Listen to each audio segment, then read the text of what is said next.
اس سال یعنی 3 ہجری میں سیدنا حسن رضی اللہ عنہ پیدا ہوئے۔ نبی کریم صلی اللہ علیہ وسلم نے سیدنا عمر فاروق رضی اللہ عنہ کی بیٹی سیدہ حفصہ رضی اللہ عنہا سے نکاح کیا۔ سیدہ زینب بنت خزیمہ رضی اللہ عنہا سے بھی نکاح فرمایا، لیکن یہ چند ماہ زندہ رہیں۔ وراثت کا قانون بھی اسی سال نازل ہوا۔ مشرکہ سے نکاح مسلمانوں کے لیے اب تک جائز تھا، اسی سال حرام قرار پایا۔ احد میں مسلمانوں کو جو وقتی شکست اٹھانا پڑی، اس کے اثرات اچھے نہیں نکلے۔ دشمن دلیر ہو گئے اور وہ کھل کر مد مقابل آ گئے، اور کئی واقعات ایسے پیش آئے جو مسلمانوں کے حق میں بہتر نہیں تھے۔ یہاں ہم ان واقعات کا ذکر کرتے ہیں۔ ازل اور قارہ قبائل کے کچھ لوگ رسول اللہ صلی اللہ علیہ وسلم کے پاس آئے اور درخواست کی، اے اللہ کے رسول، ہمارے ہاں اسلام کا چرچا ہے لیکن دین سکھانے والا کوئی نہیں، لہٰذا آپ ہمیں دین سکھانے اور قرآن پڑھانے کے لیے کچھ لوگوں کو بھیج دیں۔ نبی اکرم صلی اللہ علیہ وسلم نے ان کی درخواست سن کر اپنے 10 صحابہ کو سیدنا عاصم بن ثابت رضی اللہ عنہ کی امارت میں روانہ فرمایا۔ جب یہ لوگ رجی کے مقام پر پہنچے تو ان لوگوں نے غداری کی اور قبیلہ حذیل کی ایک شاخ بنو لحیان کو ان پر چڑھا لائے۔ ان کے قریباً 100 تیر اندازوں نے انہیں ایک ٹیلے پر گھیر لیا، پھر انہیں یہ عہد و پیمان دیا کہ اگر وہ لڑے بغیر نیچے اتر آئیں تو وہ انہیں قتل نہیں کریں گے۔ ان کی بات سن کر سیدنا عاصم رضی اللہ عنہ نے اترنے سے انکار کر دیا اور اپنے ساتھیوں کے ساتھ مل کر جنگ شروع کر دی۔ اس طرح اس جنگ میں 7 صحابہ شہید ہو گئے، 3 باقی رہ گئے۔ کفار نے پھر وہی عہد دیا، چنانچہ وہ تینوں ٹیلے سے اتر آئے، مگر کفار نے بد عہدی کی اور انہیں باندھ لیا۔ اس پر ان میں سے ایک نے کہا، یہ تمہاری پہلی بد عہدی ہے، میں تم لوگوں کے ساتھ نہیں جاؤں گا۔ کفار نے انہیں قتل کر دیا اور باقی 2 کو مکے لے چلے۔ مکے لے جا کر ان دونوں کو بیچ دیا۔ یہ دونوں خبیب بن عدی اور زید بن دسنہ رضی اللہ عنہما تھے۔ سیدنا خبیب رضی اللہ عنہ نے غزوہ بدر میں حارث بن عامر بن نوفل کو قتل کیا تھا، لہٰذا انہیں کچھ عرصے تک قید میں رکھ کر تنعیم لے جایا گیا اور قتل کر دیا گیا۔ انہوں نے قتل سے پہلے 2 رکعت نماز ادا کی اور ان پر بد دعا کی، پھر چند اشعار پڑھے۔ ان میں سے 2 یہ ہیں: وَلَسْتُ أُبَالِي حِينَ أُقْتَلُ مُسْلِمًا عَلَىٰ أَيِّ جَنْبٍ كَانَ فِي اللَّهِ مَصْرَعِي وَذَلِكَ فِي ذَاتِ الْإِلَٰهِ وَإِن يَشَأْ يُبَارِكْ عَلَىٰ أَوْصَالِ سِلْبٍ مُمَزَّعِ۔ میں مسلمان مارا جاؤں تو مجھے کچھ پرواہ نہیں کہ اللہ کی راہ میں کس پہلو پر قتل ہوتا ہوں، اور یہ تو اللہ کی ذات کے لیے ہے، اور اگر وہ چاہے تو بوٹی بوٹی کیے ہوئے اعضاء کے جوڑ جوڑ میں برکت عطا کر دے۔ اس کے بعد ابو سفیان نے خبیب رضی اللہ عنہ سے کہا، کیا تمہیں یہ بات پسند ہے کہ تمہارے بدلے محمد ہمارے قبضے میں ہوتے اور ہم ان کی گردن مارتے اور تم اپنے اہل و عیال میں ہوتے؟ جواب میں انہوں نے فرمایا، اللہ کی قسم، مجھے تو یہ بھی گوارا نہیں کہ میں اپنے اہل و عیال میں ہوتا اور اس کے بدلے میں محمد صلی اللہ علیہ وسلم کو جہاں آپ ہوں وہاں کوئی کانٹا چبھ جاتا اور وہ آپ کو تکلیف دیتا، یعنی میں تو اپنی جان بچانے کے بدلے میں انہیں کانٹا چبھنے کے برابر بھی تکلیف دینا گوارا نہیں کرتا۔ اور پھر اچانک حارث بن عامر کے بیٹے نے انہیں باپ کے بدلے میں قتل کر دیا۔ اب رہ گئے زید بن دسنہ، انہوں نے غزوہ بدر میں امیہ بن محرز کو قتل کیا تھا، چنانچہ انہیں اس کے بیٹے صفوان بن امیہ نے خرید کر قتل کیا۔ بعض کتب میں یوں ہے کہ یہ گفتگو ابو سفیان اور سیدنا خبیب رضی اللہ عنہ کے درمیان نہیں ہوئی تھی، بلکہ زید بن دسنہ سے ہوئی تھی۔ سیدنا عاصم بن ثابت رضی اللہ عنہ کی شہادت کے بعد قریش نے ان کا سر کاٹ لانے کے لیے اپنے کچھ لوگوں کو بھیجا۔ جب یہ لوگ لاش کے پاس پہنچے تو اللہ نے ان کی حفاظت کے لیے بھیڑوں کا جھنڈ بھیج دیا۔ ان بھیڑوں نے کفار کو ان کے نزدیک نہیں پھٹکنے دیا، دراصل سیدنا عاصم رضی اللہ عنہ نے شہادت سے پہلے یہ دعا کی تھی، اے اللہ یہ کفار میری لاش کو نہ چھونے پائیں۔ سو اللہ نے ان کی دعا قبول فرمائی اور لاش کی حفاظت کے لیے بھیڑوں کو بھیج دیا۔ سیدنا عمر رضی اللہ عنہ کو اس واقعے کی خبر ہوئی تو فرمایا کرتے تھے کہ اللہ مومن بندے کی حفاظت اس کی وفات کے بعد بھی کرتا ہے جیسے اس کی زندگی میں کرتا ہے۔ انہی دنوں اس قسم کا سانحہ بئر معونہ پر پیش آیا۔ یہ واقعہ رجی والے واقعے سے کہیں زیادہ المناک تھا۔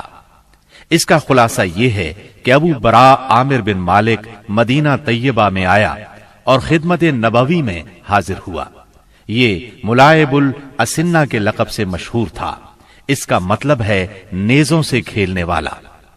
آپ نے اسے اسلام کی دعوت دی۔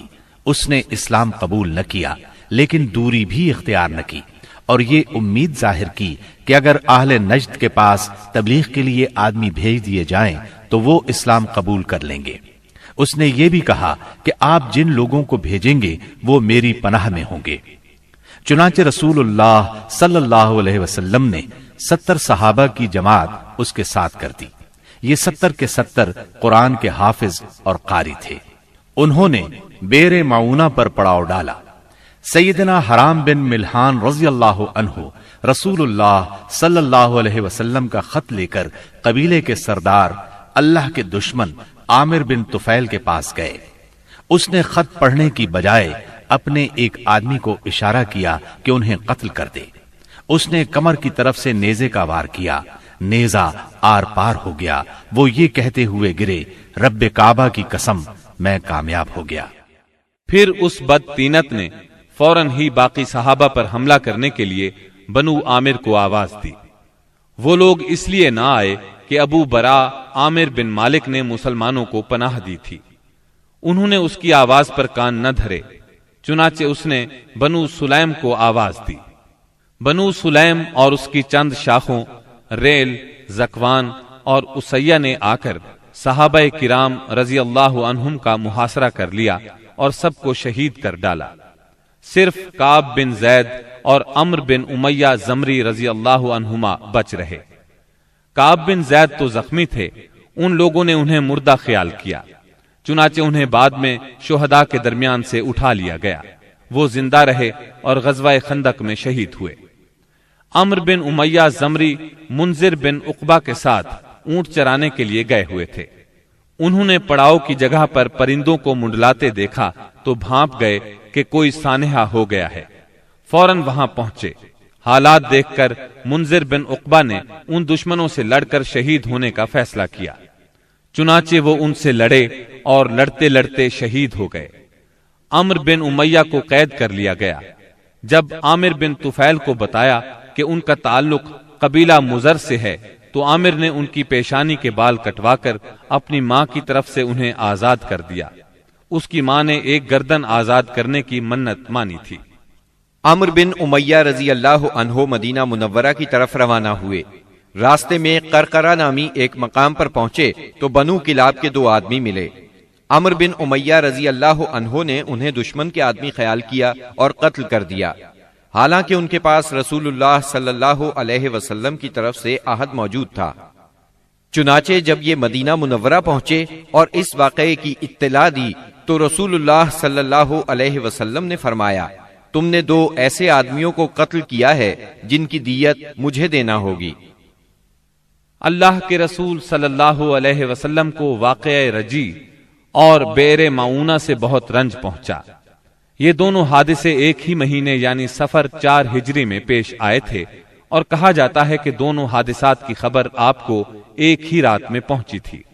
آپ نے ان قاتلوں پر 30 دن تک نماز فجر میں بد دعا فرمائی، یہاں تک کہ اللہ نے ان شہداء کی طرف سے یہ پیغام نازل کیا، ہماری قوم کو ہماری طرف سے یہ بات پہنچا دیں کہ ہم اپنے رب سے ملے تو وہ ہم سے راضی ہے اور ہم اس سے راضی ہیں۔ اس کے بعد آپ نے قنوت ترک کر دی۔ عمرو بن امیہ زمری رضی اللہ عنہ نے جب واپس آ کر بنو کلاب کے 2 آدمیوں کے قتل کی اطلاع دی تو رسول اللہ صلی اللہ علیہ وسلم چند صحابہ کے ساتھ بنو نذیر کے پاس تشریف لے گئے تاکہ معاہدے کے مطابق دونوں مقتولین کی دیت میں مدد کریں۔ انہوں نے آپ سے کہا، ابو القاسم ہم ایسا ہی کریں گے، آپ تشریف رکھیے، ہم آپ کی ضرورت پوری کیے دیتے ہیں۔ ان لوگوں نے آپ کو ایک دیوار کے نیچے بٹھایا، آپ دیوار سے ٹیک لگا کر بیٹھ گئے۔ ادھر یہود جمع ہوئے، ان پر شیطان سوار تھا۔ انہوں نے باہم مشورہ کیا اور کہا، ہم میں سے کون ہے جو اس بھاری پتھر کو اوپر لے جا کر آپ کے سر پر گرا دے؟ اس پر ایک بدبخت ترین یہودی عمرو بن جہاش اٹھا، اس نے کہا، یہ کام میں کروں گا۔ پھر اس نے پتھر اٹھایا اور اس کو اوپر کی طرف لے چلا۔ ادھر سیدنا جبرائیل علیہ السلام نے آ کر نبی صلی اللہ علیہ وسلم کو ان کے ارادے کی خبر کر دی۔ چنانچہ آپ تیزی سے اٹھے اور مدینہ منورہ چلے آئے۔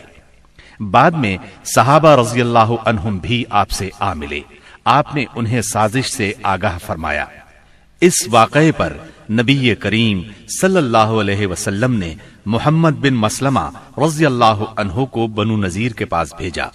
ان کے ذریعے سے آپ نے یہود کو پیغام دیا، تم لوگ مدینے سے نکل جاؤ، اب تم یہاں نہیں رہ سکتے، تمہیں 10 دن کی مہلت ہے، اس کے بعد جو یہاں نظر آیا اس کی گردن مار دی جائے گی۔ رسول اللہ صلی اللہ علیہ وسلم کے اس فرمان پر یہودیوں نے وہاں سے چلنے کی تیاری شروع کر دی، لیکن اسی دوران میں رئیس المنافقین عبداللہ بن ابی نے انہیں کہلا بھیجا، ڈٹ جاؤ اور یہاں سے نکلنے سے انکار کر دو، میرے ساتھ 2000 جنگجو ہیں، وہ تمہارے ساتھ تمہارے قلعوں میں داخل ہوں گے اور تمہاری حفاظت کی خاطر جان دے دیں گے، اور بنو قریظہ اور بنو غطفان بھی تمہاری مدد کریں گے۔ اس کا پیغام سن کر یہود نے اپنے اندر قوت اور مضبوطی محسوس کی اور رسول اللہ صلی اللہ علیہ وسلم سے کہلا بھیجا کہ ہم یہاں سے نہیں جائیں گے، آپ جو کر سکتے ہیں کر لیں۔ یہ سن کر رسول اللہ صلی اللہ علیہ وسلم نے کہا، اللہ اکبر۔ صحابہ رضی اللہ عنہم نے بھی مل کر کہا، اللہ اکبر۔ نبی صلی اللہ علیہ وسلم نے مدینہ منورہ کا انتظام سیدنا ابن ام مکتوم رضی اللہ عنہ کو سونپا اور جھنڈا سیدنا علی رضی اللہ عنہ کو مرحمت فرما کر بنو نذیر کے علاقے کا رخ کیا۔ وہاں پہنچ کر ان کا محاصرہ کر لیا۔ انہوں نے بھی اپنے قلعوں اور گڑھیوں میں پناہ لے لی اور اسلامی لشکر پر تیر اور پتھر برسانے لگے۔ نبی صلی اللہ علیہ وسلم نے دیکھا کہ کھجور کے درخت اور باغات ان کے لیے ڈھال بنے ہوئے ہیں، چنانچہ آپ نے ان کو کاٹ دینے اور جلا دینے کا حکم فرمایا۔ اس عمل سے یہودیوں کے حوصلے ٹوٹ گئے اور اللہ نے ان کے دلوں پر مسلمانوں کا رعب طاری فرما دیا۔ چنانچہ 6 روز بعد یا ایک دوسری روایت کے مطابق 15 روز بعد انہوں نے اس شرط پر ہتھیار ڈال دیے کہ وہ مدینہ منورہ سے جلا وطن ہو جائیں گے۔ اس موقع پر بنو قریظہ بھی ان سے الگ تھلگ رہے۔ منافقین کے سردار اور ان کے حلیفوں نے بھی وعدہ خلافی کی اور ان کی مدد کو نہ آئے۔ رسول اللہ صلی اللہ علیہ وسلم نے انہیں اجازت دی کہ وہ ہتھیاروں کے سوا جو ساز و سامان چاہیں لے جا سکتے ہیں، چنانچہ ان سے جو کچھ ہو سکا لے گئے، یہاں تک کہ دروازے، کھڑکیاں، کھوٹیاں اور چھتوں کی کڑیاں تک لے گئے۔ اللہ تعالی سورۃ الحشر کی آیت 2 میں اس بارے میں فرماتے ہیں، يخربون بيوتهم بأيديهم وأيدي المؤمنين فاعتبروا يا أولي الأبصار۔ وہ اپنے ہاتھوں اور اہل ایمان کے ہاتھوں اپنے گھر برباد کر رہے تھے، پس اے اہل بصیرت عبرت پکڑو۔ اس جلا وطنی کے بعد ان کی اکثریت اور بڑے لوگوں نے خیبر میں قیام کیا۔ ان کا ایک چھوٹا گروہ ملک شام جا بسا۔ رسول اللہ صلی اللہ علیہ وسلم نے ان کی زمین اور علاقہ خاص مہاجرین اولین میں تقسیم فرما دیا۔ صرف 2 انصاری صحابہ ابو دجانہ اور سہل بن حنیف رضی اللہ عنہما کو ان کی تنگ دستی کے سبب اس میں سے عطا فرمایا۔ اس کے علاوہ آپ اسی میں سے اپنی ازواج مطہرات کا سال بھر کا خرچ نکالتے تھے۔ اس کے بعد جو کچھ بچتا اسے جہاد کی تیاری کے لیے ہتھیاروں اور گھوڑوں کی خریداری میں صرف فرماتے تھے۔ آپ نے ان کے پاس سے 50 خود اور 300 تلواریں بھی پائیں۔ ابو سفیان نے احد میں اعلان کیا تھا کہ اگلے سال جنگ ہوگی، چنانچہ شعبان 4 ہجری کی آمد پر رسول اللہ صلی اللہ علیہ وسلم نے اس کے اعلان کے مطابق بدر کا رخ کیا۔ وہاں 8 دن ٹھہر کر ابو سفیان کا انتظار کرتے رہے۔ آپ کے ساتھ 1500 کا لشکر اور 10 گھوڑے تھے۔ جھنڈا سیدنا علی رضی اللہ عنہ کے ہاتھ میں تھا۔ آپ نے مدینے کا انتظام عبداللہ بن رواحہ رضی اللہ عنہ کے سپرد کیا تھا۔ دوسری طرف ابو سفیان بھی 2000 کا لشکر لے کر روانہ ہوا، جس میں 50 سوار تھے۔ مر الزہران پہنچ کر مجنہ نام کے مشہور چشمے پر پڑاؤ ڈالا، لیکن شروع ہی سے ان پر رعب سا طاری تھا۔ واپسی کے بہانے سوچنے لگا۔ بالآخر یہاں پہنچ کر اس نے اپنے ساتھیوں سے کہا، جنگ اس وقت مناسب ہوتی ہے جب شادابی ہو اور ہریالی ہو، تاکہ جانور چر سکیں اور تم بھی دودھ پی سکو۔ اس وقت خشک سالی ہے، لہٰذا میں تو واپس جا رہا ہوں، تم بھی واپس چلے چلو۔ اس پر پورا لشکر کسی مخالفت کے بغیر واپس ہو گیا۔ مسلمانوں کو جب ان کے واپس ہونے کی خبر ملی تو انہوں نے اپنا سامان تجارت فروخت کیا، خوب نفع کمایا اور اس شان سے واپس لوٹے کہ ہر دشمن پر ان کی دھاک بیٹھ چکی تھی اور ہر طرف امن و امان قائم ہو چکا تھا۔ چنانچہ 1 سال سے زیادہ عرصہ گزر گیا اور دشمنوں کو کچھ کرنے کی جرت نہ ہوئی۔ اسی وجہ سے رسول اللہ صلی اللہ علیہ وسلم کو آخری حدود تک امن پھیلانے کا موقع ملا۔ چنانچہ ربیع الاول 5 ہجری میں ڈاکوؤں کی سرکوبی کے لیے دومت الجندل تشریف لے گئے اور یوں ہر طرف امن و امان ہو گیا۔